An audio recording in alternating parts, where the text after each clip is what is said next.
Hello tout le monde, j'espère que vous allez bien. Je suis désolée par avance pour le cadrage, la luminosité et aussi la rapidité de cette vidéo. J'ai vraiment peu de temps pour la tourner, donc je vais essayer de faire au plus vite, au plus concret. Donc si c'est un peu bizarre, brouillon, rapide, je sais pas, je suis désolée. En plus de ça, cette vidéo est un test, mais surtout je tenais à m'excuser pour les prochaines semaines qui vont venir parce que je pense que mon rythme de vidéo va être un petit peu déréglé. J'essaie vraiment de vous faire du contenu, que ce soit sur TikTok, sur Instagram ou encore sur YouTube, mais c'est très compliqué d'allier les trois en plus de Parcoursup, les bacs blancs, les cours, enfin bref, je suis en train de préparer plein de choses pour les cours et c'est très compliqué de tout gérer, j'avoue, en ce moment. Je vais devoir peut-être changer un petit peu le rythme de vidéo, mais en tout cas, vous aurez toujours une vidéo par semaine, ne vous inquiétez pas. Maintenant, est-ce qu'elle sortira le samedi, le dimanche, le mercredi, le lundi, je sais pas. Donc ce que je vous invite à faire, c'est de me suivre sur Instagram, vous aurez plus d'informations là-bas, puisque c'est là que je vous dis à chaque fois quand est-ce qu'il y a une nouvelle vidéo qui sort, ou alors de vous abonner et d'activer la petite cloche, comme ça vous saurez quand est-ce qu'une nouvelle vidéo sort.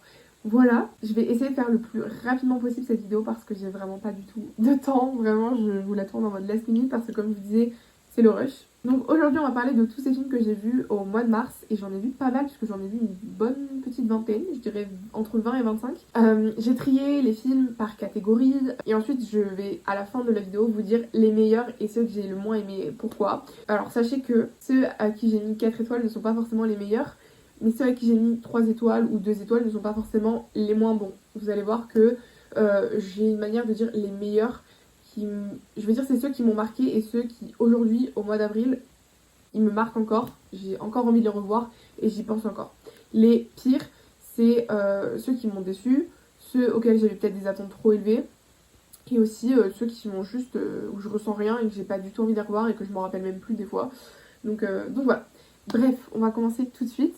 Donc la première catégorie c'est Disney parce que c'est avec ces films-là que j'ai littéralement commencé le mois de mars. Je vais pas m'étaler sur les films Disney parce que je pense qu'on les connaît et je suis pas certaine que ça vous intéresse des masses. Donc ma découverte pour ce qui est des Disney de ce mois-ci, il y en a trois. Donc le premier Disney que j'ai découvert ce mois-ci, c'est Zombie 3. Voilà, sachez que je suis une grande fan de Zombie 1, de Zombie 2. Donc pour moi c'était inévitable, il fallait absolument que je regarde Zombie 3, mais j'attendais ma demi-sœur parce que c'est avec elle que j'ai découvert les deux premiers, donc je voulais absolument le regarder avec elle. Et c'est un film qui est sorti en 2022, donc qui a 2 ans quand même. Et c'est réalisé par Paul Owen. Je vais pas vous faire de résumé, mais je vous dis juste qu'en fait on suit une petite ville où il y a les zombies et les humains et en fait ils vont cohabiter, etc. Il va y avoir une petite relation amoureuse et à chaque fois va y avoir une nouvelle espèce surnaturelle qui va apparaître et ils vont devoir un peu vivre ensemble avec des petits problèmes, enfin bref, voilà. Moi pour le coup c'est vraiment une série coup de cœur zombie. Donc pour ce film là j'ai mis 3 étoiles, j'ai vraiment beaucoup aimé. D'ailleurs je peux même vous lire mon avis. Voilà, je vais juste vous lire mon avis parce que je pense qu'il n'y a pas besoin que j'en dise beaucoup plus. Ça reste un Disney donc je suis jamais très objective, donc vous allez voir qu'à chaque fois c'est des très bonnes notes quand même. J'ai mis sortez les mouchoirs ou je suis trop sensible, je sais pas. 3 raisons de regarder. De 1 Addison et Z. De 2 la morale. Donc en fait la morale c'est ce que j'appelle la morale c'est en fait le petit message qui est laissé à la fin du film et où tu te dis ok je vais peut-être changer ma vision des choses sur ce sujet là. Voilà. Et les musiques j'adore. Voilà. PS ceux qui ont vu le 1 comprendront mais la reprise de Someday c'est pour m'achever. Voilà, franchement regardez cette série de zombies, enfin cette série zombie là elle est trop bien. Cette série de films, donc je vous la recommande. Voilà. Ensuite, une autre découverte, ça a été Raya et le dernier dragon.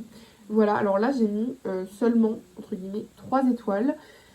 J'ai bien aimé, mais sans beaucoup plus. J'ai pas fait de revue dessus. J'ai pas fait mon avis, mais je peux vous le dire en quelques mots.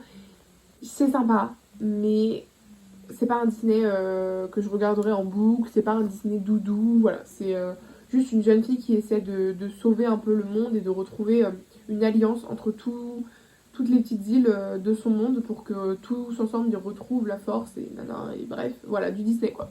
Et donc ça c'est un film de Don Hall et de Carlos Lopez Estrada. Voilà, donc auquel j'ai mis 3 étoiles comme je vous disais. Puis j'ai regardé Descendant 1, Descendant 2, Descendant 3. Alors j'avais déjà vu le 1 et le 2 mais j'avais pas vu le 3 et malheureusement c'est celui que j'ai le moins aimé je pense, le 3, ouais. Donc j'ai mis 3 étoiles et demie pour le 1 et le 2. Bon après je les avais déjà vus, voilà. Et le 3, j'ai mis que 3 étoiles. Bon après ça reste une bonne note quand même. Donc Pour Descendant 1, j'ai mis sympa mais définitivement pas mon préféré. Ok pour If Only, sinon c'est pas foufou. Je veux bien que ce soit un Disney, mais là c'est beaucoup trop facile. Ah oui, c'est vrai que Descendant, moi j'avais trouvé ça trop simple. Vraiment, ça manquait de quelque chose. Donc c'était un petit peu faiblard pour moi. Ensuite, sinon, c'est un film réalisé par Kenny Ortega. Voilà. D'ailleurs, j'ai appris qu'il y avait un nouveau qui allait sortir. Donc voilà, je sais pas si je le regarderai parce que je sais pas. Je sais même plus trop ce que ça vaut. Voilà, après le 2, pour vous lire mon avis vite fait. Bon, j'aime pas Uma, donc elle m'a cassé les pieds tout le film. Bof. Mais les musiques, trop bien. C'est vrai que j'aimais bien. Après, il y en avait pas non plus énormément que j'avais surkiffé, quoi. Et Descendant 3, qu'est-ce que j'avais mis? Bon, bah c'est long pour rien. Et les musiques, bah voilà. Bref, c'est Disney, d'où les 3 étoiles. Ouais, c'est vrai que le 3, j'ai vraiment pas kiffé. Mais en même temps, ça reste un Disney. Donc bon, je suis pas objective, je vous l'ai dit. Et pour terminer, j'ai revu La Reine des Neiges 2. Et là, bon, bah, c'est 4 étoiles et demie, coup de cœur. Mais bon, pareil, La Reine des Neiges 2, c'est, je pense, une de mes films avec des princesses, entre guillemets, récents que je préfère. Parce que, évidemment, que ceux de 2010, ceux de 1980, là, je les aime trop. Parce que c'était les autres princesses, c'était vraiment de la princesse, quoi. Mais j'aime bien ce 2 pour toute cette recherche de soi, etc. Ça, je trouve ça trop bien fait. Et puis, tous les personnages sont de plus en plus attachants. Et les images, les graphismes, mais... Voilà. Bref, je clôture ici les Disney.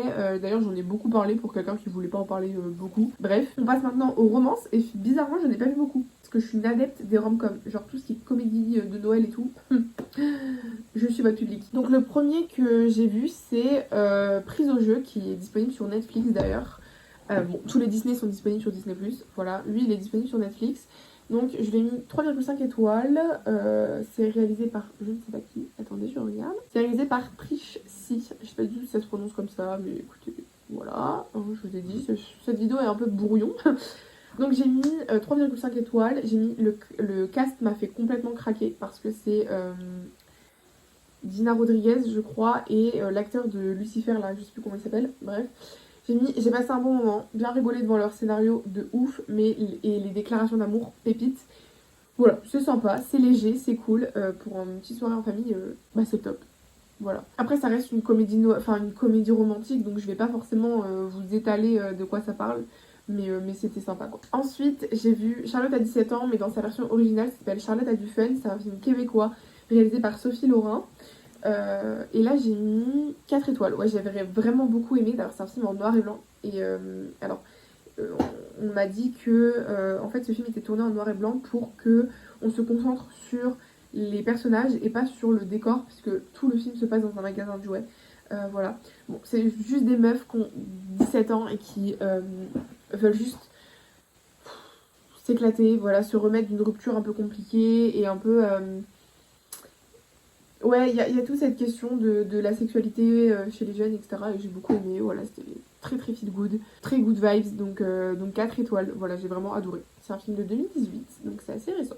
Je clôture ici les romances et je passe tout de suite à la comédie. Voilà, vous allez voir, ça va aller de plus en plus un peu dramatique, j'ai envie de dire. Le premier film que j'ai vu, alors pareil, il est disponible sur Netflix, il s'appelle Premières vacances, et là j'ai mis 3,5 étoiles. J'ai rigolé, j'ai passé un bon moment. C'est ce à quoi je m'attendais, pas déçu, mais c'est pas le film de l'année, quoi. Oui, c'est vrai que ça reste assez simplet, mais les acteurs principaux sont Jonathan Cohen et Camille Chamou, donc forcément ça rajoute des étoiles. Je suis désolée, je suis pas très objective, mais voilà. Et c'est un film réalisé par Patrick Cassir et c'est sorti en 2018 également. Donc voilà pour ce film. C'est sympa, ça fait taf. C'est une comédie, pareil, un peu comédie romantique, mais très comique. Donc bon, faut pas s'attendre à un truc de fifou, mais pour le coup, Jonathan Cohen, bah, il fait bien son taf. Camille Chamou également, donc j'ai rien à dire là-dessus. Là, pour le coup, un film auquel j'ai mis 3 étoiles, mais qui m'a vraiment déçu, c'est Cocorico de Julien... je sais plus, c'est quoi le nom? Julien Hervé, voilà. Donc c'est... entre guillemets, je crois que j'avais noté, ouais, Aristo contre Campagnard, c'est vraiment ça. Je pense que ce qui m'a fait rire dans cette comédie, c'est vraiment mon côté beauf, mon côté un peu meuf de la campagne, avec un humour enfin j'ai envie de dire un humour assez ouvert, mais dans le sens où faut accepter les blagues limite racistes tout au long du film. C'est un humour qui est peut-être un peu français, j'ai envie de dire, où on critique un peu les origines comme ça, c'est plus fort que nous, j'ai envie de dire, mais c'est pas bien, attention. Mais là, bon, c'est fait quand même à ne pas non plus être en mode, je sais pas moi, par exemple, t'es allemand, t'es nazi. Non, c'est pas du tout ça. Mais il y a un petit peu ces petites piques quand même, qui peut-être des fois m'ont dérangé un petit peu. J'étais en mode, ok, ça va, on a compris quoi. Euh, et puis franchement, je trouve que ce film, il fait tâche au cinéma français. Je suis désolée, c'est un petit peu violent. Mais par exemple, je parlais avec une copine qui est fan de cinéma comme moi l'autre jour et elle me disait, non mais moi je regarde plus de films français parce que c'est c'est nul en fait. Les films, le cinéma français est nul. Et je suis en mode, mais non, tu peux pas dire ça, genre, tu peux pas dire ça. Et en fait, je lui dis, c'est parce que tu as vu trop de films de comédie française qui sont malheureusement, qui font un peu honte à la France, dans le sens où c'est pas une représentation, c'est une représentation qui est totalement stéréotypée et qui n'est pas vraie. Euh, et ça, faut s'en sortir. Voilà, et ça, pour le coup, Cocorico l'a très mal fait, je trouve, dans le sens où c'est juste une preuve de plus que certaines comédies françaises peuvent être extrêmement border, peut-être même des fois entachantes en fait. Enfin, je sais pas, je trouve que c'est pas. Enfin, on a fait des trucs beaucoup mieux en France. Là, je pense au dernier César, mais tous les films qui ont été au César, genre Le règne animal, Anatomie d'une chute, c'est les seuls que j'ai vus, je crois. Mais je suis persuadée que Chasse gardée, etc., ça a été des films incroyables.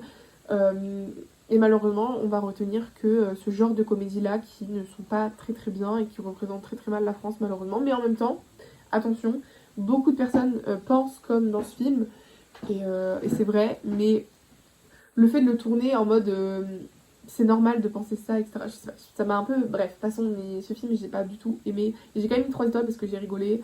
Mais sinon, en vrai, honnêtement, je mettrais 2 étoiles, quoi. C'est pas foufou. Et le dernier, c'est Vampire humaniste, recherche suicidaire consentant. Voilà, c'est un film très très long qui est sorti en 2023. Et auquel j'ai mis 4 étoiles. J'ai adoré. C'est un film de Ariane Louis. Je crois que c'est assez long comme nom. C'est Ariane Louis XVI. Voilà. Donc ce film, c'est un peu une comédie fantastique. C'est un peu. Voilà. Pourquoi je l'ai mis dans comédie et pas dans SFFF.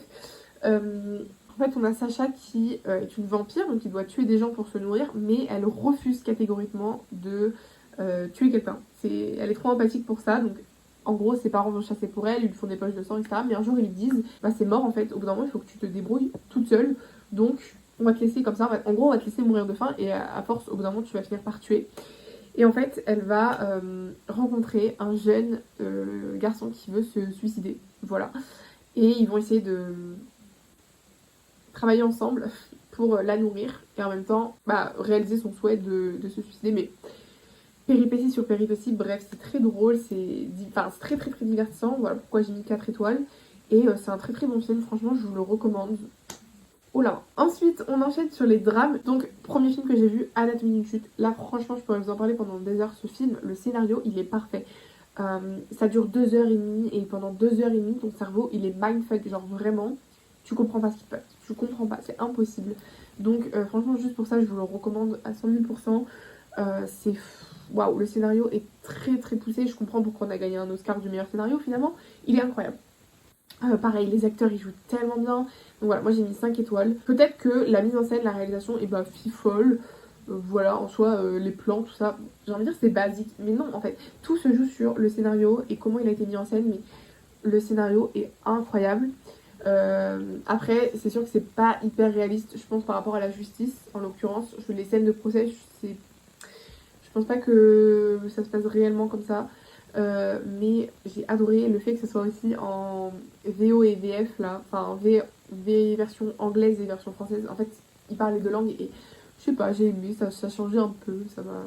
Voilà, j'ai un peu été fière que quand ils parlaient anglais, je comprenais, enfin, je sais pas, je pense dans ma tête, j'étais en mode je suis bilingue alors que pas du tout, c'était vraiment écrit en bas, mais c'est pas grave. Bref. Ensuite, gros coup de cœur également, Mommy de je sais plus qui. Donc, comme je vous disais, ensuite j'ai vu Mommy qui est sorti en 2014 et qui est réalisé par Xavier Dolan. Bah ouais, mais Xavier Dolan en fait, faut absolument que je regarde tous ses films parce que je suis persuadée que ça va devenir un de mes réalisateurs préférés. S'il fait que des films comme Mommy, alors là vous pouvez être sûr que je vais surkiffer. Voilà. Alors, là pour le coup, ce que j'ai aimé dans ce film, c'est vraiment la réalisation. D'ailleurs, c'est un film qui est tourné en 3/4. Donc, par exemple, là, voilà, cette scène, je l'ai coupée pour que ce soit du 3/4. Voilà, tout le film, il est comme ça. Et comme c'est tout un film sur la liberté, les maladies mentales, etc. Franchement, c'était incroyable. Et puis, c'est drôle, mais en même temps, c'est triste. Et puis, waouh, j'ai pleuré, mais toutes les larmes de mon corps sur ce film. Au cinéma, rien à faire. Je pleure jamais au cinéma parce que, je sais pas, je pense qu'il y a un côté où je suis trop pudique pour pleurer en public. Et du coup, j'ai du mal à libérer ça au cinéma. Mais ce film, du début à la fin, je pense que j'ai vraiment eu les larmes aux yeux. Puis à la fin, ça s'arrêtait plus. Mais il est incroyable, vraiment, que vous voyez. C'est une relation mère-fils qui est splendide. Euh, voilà, je vous le recommande à 2 milliards de pourcents, vraiment je l'adore. Ensuite j'ai vu Quiz et Pan, je crois que ça se dit comme ça, donc pareil, un film québécois, j'ai vu ça dans le cadre d'un festival, alors c'est pour ça qu'il y a beaucoup de films canadiens. Donc Quiz et Pan, je sais pas. Bref, c'est une histoire d'amitié, d'enfance, etc. Alors, chez les Inuits, voilà. C'est un film de Myriam Véro de 2019. Voilà, et j'ai mis 3 étoiles et demie. J'ai bien aimé, mais sans plus, encore une fois. Voilà, c'était long. C'était long pour pas grand chose. Voilà, je vous le recommande, mais non, je vous le recommande pas spécialement, mais bon, c'est sympa, mais franchement, il y a mieux, malheureusement. Et j'aurais voulu en apprendre peut-être plus sur les Inuits, mais peut-être pas sous cette forme. En plus, j'ai trouvé vraiment les personnages détestables, hein, mais dans les deux sens, tout le monde était détestable, donc voilà. Bref. Puis cette rupture là inexpliquée, je comprends pas, c'est pété au sol, bref, passons. Ensuite j'ai vu Chromosome 3, un film de 79, là pour le coup c'est beaucoup plus vieux, et c'est de David Cronenberg, je pense que vous connaissez peut-être le réalisateur si vous êtes des petits fans de cinéma. Et là j'ai mis 3 étoiles, comme Chromosome 3 d'ailleurs. Alors là, déçu parce que je pensais que j'allais adorer, que j'allais avoir peur, parce qu'on me l'a vendu comme un film d'horreur pour les moins de 16 ans. MDR, ça fait pas peur. Ça fait pas peur, ça fait rire, mais ça c'est parce que aussi l'époque veut ça, parce que les effets spéciaux veulent ça, c'est normal. En fait, à l'époque ça faisait peur, mais aujourd'hui, évidemment que mon ressenti n'est pas le même, et puis j'ai vu d'autres films qui faisaient bien plus peur. Enfin, je veux dire, aujourd'hui les films d'horreur actuels font bien plus peur que ce qu'on pouvait faire à l'époque, mais peut-être que dans 20 ans on rigolera de... Enfin, je pense à Chucky, qui certes fait peur, mais au final il vieillit, et donc il fait de moins en moins peur. Euh, voilà, j'ai bien aimé, c'était très sympa. Je m'intéresserai pardon, à David Cronenberg parce que j'ai pas vu de film de lui à part ce film et j'ai envie d'en découvrir plus parce que je suis persuadée qu'il a fait de très très bons films parce que j'ai quand même beaucoup aimé toute cette notion de j'ai envie de dire de psychanalyse. Ouais, je pense qu'il y avait un peu de psychanalyse, j'ai bien aimé ça donc il faudrait que je me renseigne un petit peu sur ce réalisateur parce que je suis sûre qu'il a fait des travaux incroyables, bien mieux que Chromosome 3. Si je vous dis Denis Villeneuve, vous pensez quoi? Peut-être à Dune, en effet, mais sachez que à la base, donc déjà il est canadien, et il a fait un film en 2010 qui s'appelle Incendie. Et ce film, mon dieu, c'est une claque. C'est une... Waouh. Vraiment, je me dépêche parce on m'appelle maintenant. Bref, donc Incendie, c'est une histoire de famille avec des secrets. Voilà, c'est très très très poignant, encore une fois. Personnellement, je préfère Denis Villeneuve dans ce film que dans Dune, dont je vais parler un petit peu plus tard. J'ai adoré. C'était, mon dieu, ça m'a totalement bouleversée. J'ai vraiment toute cette histoire sur la femme, comment ça peut... Enfin, comment des... Enfin bref, la vie aussi en Jordanie. Voilà, j'ai peu de choses à vous dire parce qu'en fait, plus j'ai un coup de cœur, plus j'ai pas les mots en fait. Mais ce film, je veux le revoir et en même temps, je sais pas si psychologiquement je veux le revoir, vous voyez. Mais il vaut le coup et allez-y en fait. Je sais plus quoi vous dire. Voilà. Ensuite, j'ai vu Mademoiselle Kenopsia de Denis Côté, donc qui a dû sortir en 2023, je crois. Alors là, ce film, il dure 1h20, je crois, mais il est très très très très lent parce que le but du film, c'est de montrer toute cette anxiété du temps qui passe. Voilà. Et donc j'ai mis 2 étoiles. Mais attention, j'ai mis 2 étoiles parce que ça ne m'a pas divertie. Mais par contre, si j'avais dû noter la réalisation, la mise en scène, le jeu des acteurs incroyable qui est que de l'improvisation. Il n'y a pas beaucoup de paroles d'ailleurs. Il y a des très très longs monologues mais peu de paroles. Je crois qu'il faut attendre 20 minutes avant de voir l'actrice. Et il y a genre 4 acteurs je pense en tout dans le film. Mais c'est très lent parce qu'on veut montrer cette angoisse. Voilà, et j'ai bien aimé. Mais bizarrement, en fait, je me suis pas endormie. alors que c'est un film qui est très lent. Et je me suis endormie sur d'autres films qui sont moins lents, mais je sais pas comment vous expliquer, vraiment je sais pas. Bref, est-ce qu'on passerait pas à de la SFFF? Donc en SFFF, j'ai vu Dune et Dune 2. Là, je vais vous faire un avis global sur les deux. Alors le Dune 1, il est très introductif, moi j'ai mis 3 étoiles, ça m'a pas spécialement transcendé. En plus de ça, j'aime pas trop la science-fiction.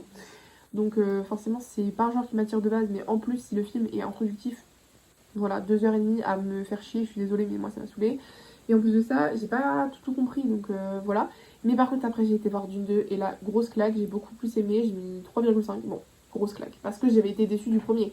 Mais sinon, très bon film, voilà. Bon, c'est encore Denis Villeneuve, pardon. J'ai beaucoup aimé, et bien sûr que j'irai voir la suite, parce que les acteurs, parce que l'histoire est vraiment sympa au final, et parce que les plans, mais mon dieu, mais la réalisation, voilà, bravo. Et ensuite j'ai vu Damsel, je crois, La Demoiselle et le Dragon sur Netflix, avec Millie Bobby Brown. J'ai mis 3,5 étoiles.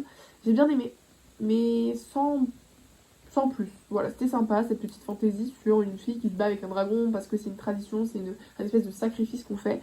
Voilà, maintenant ça m'a pas. Voilà, c'était pas. C'est pas le film du siècle, mais c'est sympa. Par contre, j'ai trouvé ça peut-être un peu simplet sur le résumé, quoi. Enfin, sur le synopsis. Enfin, sur le scénario, pardon. Bref, passons. Cette vidéo est finie. Je vous ai parlé de tous les films que j'ai vus en mars. Et là, donc, pour vous faire un peu vite fait le topo de mes meilleurs et mes pires films. Le meilleur, c'est Incendie, Momie et Anatomie d'une chute. Incendie pour son scénario et la tension narrative. Pardon. Momie pour la réalisation et Anatomie d'une chute pour le scénario. Ensuite, les pires, c'est Cocorico, Chromosome 3 et Quizipan. Alors, Cocorico parce que j'ai pas du tout accroché à l'histoire, horrible, le scénario pas ouf. Chromosome 3, pas parce que j'ai pas aimé, mais parce que j'étais un petit peu déçue, je m'attendais à mieux, je m'attendais à avoir plus de peur, plus de frissons, pas du tout. Et Quizipan parce que c'est long pour rien, vraiment, y a pas plus... Voilà, j'étais déçue, je m'attendais à rien, mais je suis quand même déçue. Vous voyez cette petite expression? Voilà, c'est juste ça. Bon, j'espère que cette vidéo vous a plu, je suis désolée, j'ai dû vraiment abréger, parler vite, c'était peut-être pas très agréable, mais j'ai vraiment fait ce que j'ai pu, mais je suis vraiment hyper pressée par le temps en ce moment, c'est le rush tout le temps. Donc voilà, j'espère que cette vidéo vous a plu, si c'est le cas, n'hésitez pas à liker, vous abonner, laisser un petit commentaire. Le commentaire du jour, ça va être la petite bobine de fil, enfin bobine de pellicule, je sais pas si vous voyez, mais je vous la, encore une fois, remets en photo. Bref, sur ce, je vous fais d'énormes bisous et je vous dis à très vite dans une prochaine vidéo. Ciao!